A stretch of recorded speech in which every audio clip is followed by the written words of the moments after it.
भारहीनता की अवधारणा पढ़ते हैं, भारहीनता पढ़ते हैं कि उपग्रहों में क्यों भारहीनता का आभास होता है।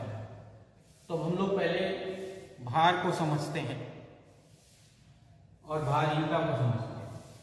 तो हम लोग जब किसी तल पर खड़े होते हैं या कोई वस्तु किसी तल पर रखी होती है तो यह तल उस वस्तु पर, मान लीजिए यहाँ पर अगर हम लोग खड़े हुए हैं इस तरह से,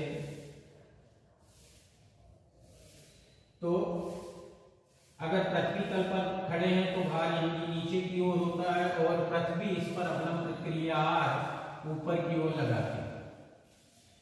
तो किसी तल पर भार का आभास इस अवलंब प्रक्रिया आर के कारण होता है। यह अवलंब प्रक्रिया आर तल के ठीक लंबवत ऊपर की ओर अपोजिट दिशा में भार के विपरीत दिशा में होती है। तल हमेशा अवलंब प्रक्रिया अपने तल के लंबवत लगाता है। यदि किसी तल की अवलंब प्रक्रिया आर शून्य हो जाए तो हमें भारहीनता का आभास होता है। तो ये है भारहीनता का आभास। यदि हम किसी तल पर हैं और उस तल की अवलंब प्रक्रिया शून्य हो जाए तो हमें उस तल पर भारहीनता का आभास होता है। तो इसको हम लोग पहले एक उससे लिफ्ट के माध्यम से समझने का प्रयास करते हैं। तो लिफ्ट में देखिए, जब हम लोग किसी लिफ्ट में गति करते हैं, मान लीजिए लिफ्ट में इस तरह से हम लोग लिफ्ट में इस तरह से यम निर्माण का कोई व्यक्ति बैठा है तो उसका भार अपनी नीचे की ओर होगा और लिफ्ट के तल की जो अवलंब प्रक्रिया आर होगी वह ऊपर की ओर होगी। अब लिफ्ट यदि ए त्वरण से नीचे की ओर उतर रही है, ए त्वरण से नीचे की ओर उतर रही है तो लिखा जाएगा इसमें mg minus R is equal ma लिखा जाएगा। यदि इस लिफ्ट की डोरी टूट जाए तो लिफ्ट गुरुत्वीय त्वरण g से नीचे गिरने लगती है तो a इज इक्वल g हो जाएगा। तो आ जाएगा mg minus R is equal हो जाएगा mg के बराबर। तो यहाँ पर mg इधर आकर माइनस हो जाएगा तो माइनस आर इज इक्वल 0 या r इज इक्वल 0। तो इस कंडीशन में अगर लिफ्ट की डोरी टूट जाती है तो लिफ्ट गुरुत्वीय त्वरण g से नीचे गिरने लगती है और उस समय इसके तल की अवलंब प्रक्रिया शून्य हो जाती है और तब हम लिफ्ट के अंदर भारहीनता का आभास करते हैं। तो ये है किसी लिफ्ट में भारहीनता का आभास। अब हम लोग सैटेलाइट में समझते हैं, उपग्रहों में इस तरह से हमें भारहीनता का आभास होता है।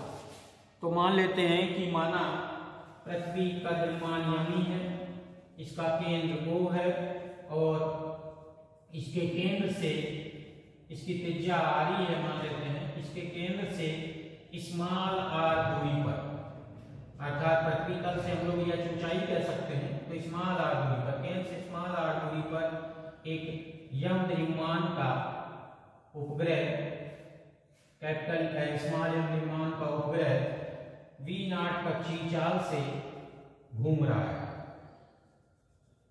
इस तरह से ये पृथ्वी के चारों ओर घूम रहा है। मान लेते हैं कि उपग्रह के अंदर एक व्यक्ति इस व्यक्ति का द्रव्यमान यम डैश है, उपग्रह के अंदर यम डैश व्यक्ति का द्रव्यमान का व्यक्ति बैठा हुआ है, या हम लोग अपने को सपोज कर सकते हैं।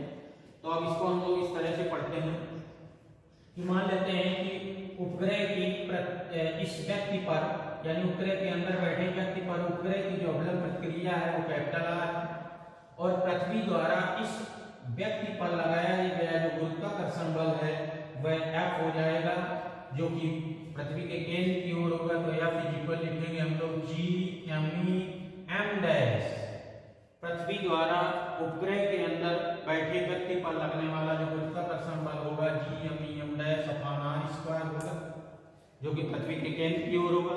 और उपग्रह द्वारा व्यक्ति पर लगाई गई जो अवलंब प्रक्रिया हो गई, यानी उपग्रह के तल की जो अवलंब प्रक्रिया है माना r है, तो इस तरह से r और यह विपरीत दिशा में है तो इस पर नेट बल, व्यक्ति पर जो नेट बल लगेगा वो हो जाएगा आपका F माइनस R हो जाएगा। और यही नेट बल इस उपग्रह के साथ जब व्यक्ति, उसमें बैठा व्यक्ति v0 कक्षीय चाल से घूम रहा होता है तो उसे आवश्यक अभिकेंद्र बल प्रदान करता है। तो इस उपग्रह के अंदर बैठे व्यक्ति को आवश्यक अभिकेंद्र बल हो जाएगा m dash v square upon small r हो जाएगा। और यह अभिकेंद्र बल व्यक्ति को अभिकेंद्र बल दिया जाएगा, व्यक्ति को इतने अभिकेंद्र बल की आवश्यकता पड़ती है। अब यह अभिकेंद्र बल इस नेट बल से प्राप्त होता है, तो ये नेट बल के बराबर कर लेंगे हम लोग। तो m dash v square upon r equal हो जाएगा f माइनस r। f की जगह पर हम लोग वैल्यू रख देंगे तो आ जाएगा m dash v square upon small r equal हो जाएगा g m upon small r square minus capital R होगा।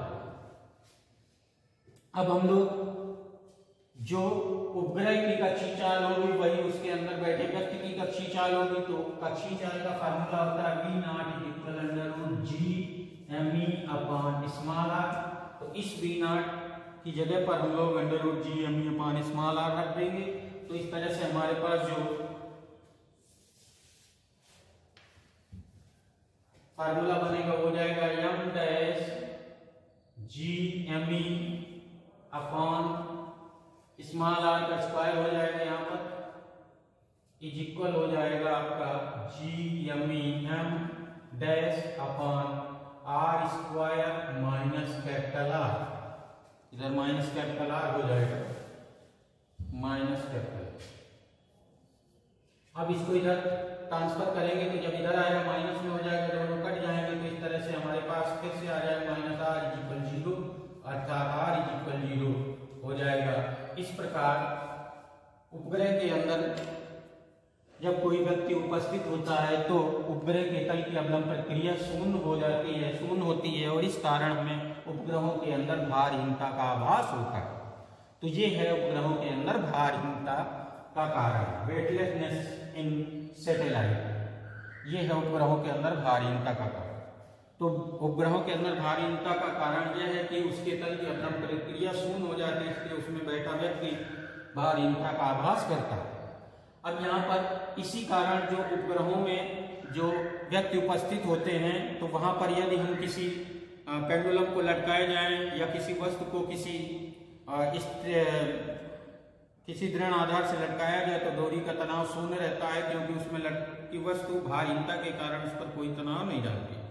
इसी प्रकार उपग्रहों के अंदर पानी नहीं पिया जा सकता, ग्लास को टेढ़ा करने पर पानी उससे बाहर नहीं निकलता, वह बूंदों के रूप में पूरे में फैल जाता है, भारहीनता के कारण नीचे नहीं गिरता। तो वहां पर जो भोजन वगैरह उपग्रह के अंदर बैठे व्यक्ति होते हैं वो भोजन पेस्ट के रूप में होता है और विशेष विधि द्वारा उसको वो ग्रहण करते हैं। तो ये है उपग्रहों में भारी। इसीलिए उपग्रहों में हम लोग निब वाले पेन से नहीं लिख सकते। निब पेन में जो इंक होती है वो भारहीनता के कारण नीचे को नहीं आती है और इसलिए जो लिखावट है वो नहीं की जा सकती। तो इंक वाले पेनों से हम उपग्रहों में नहीं लिख सकते। तो ये है उपग्रहों में भारहीनता की व्याख्या की जा रही है, इस तरह से की गई।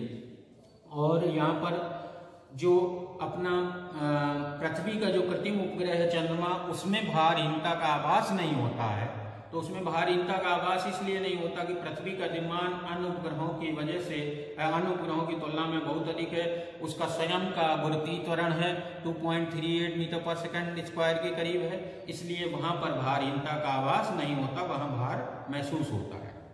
अब इसी टॉपिक में और एक समझा दे रहे हैं कि चंद्रमा में वायुमंडल की अनुपस्थिति पाई जाती है, यानी चंद्रमा में कोई वायुमंडल नहीं पाया जाता। तो उसको हम लोग इस तरह से व्याख्या करते हैं कि पृथ्वी तल पर जो पलायन वेग है वो 11.2 किलोमीटर पर सेकंड होता है, और पृथ्वी तल पर कितने भी अधिकतम ताप पर भी किसी भी वस्तु का वेग, जैसे गैस के अणुओं का वेग है, तो गैस के अणुओं का जो वेग है वह पलायन वेग से अधिक नहीं हो पाता, इसलिए गैस के अणु पृथ्वी के गुरुत्वीय क्षेत्र में बने रहते हैं और पृथ्वी के चारों ओर वायुमंडल पाया जाता है। जबकि चंद्रमा में गुरुत्वीय त्वरण कम होने के कारण वहां पर पलायन वेग बहुत कम होता है और न्यूनतम ताप पर भी गैस के अणुओं का वेग पलायन वेग से अधिक होता है। इस कारण वहां पर जो गैस के अणु हैं चंद्रमा के गुरुत्वीय क्षेत्र से बाहर निकल जाते हैं और वहां पर गैसों की अनुपस्थिति पाई जाती है, इसलिए चंद्रमा पर कोई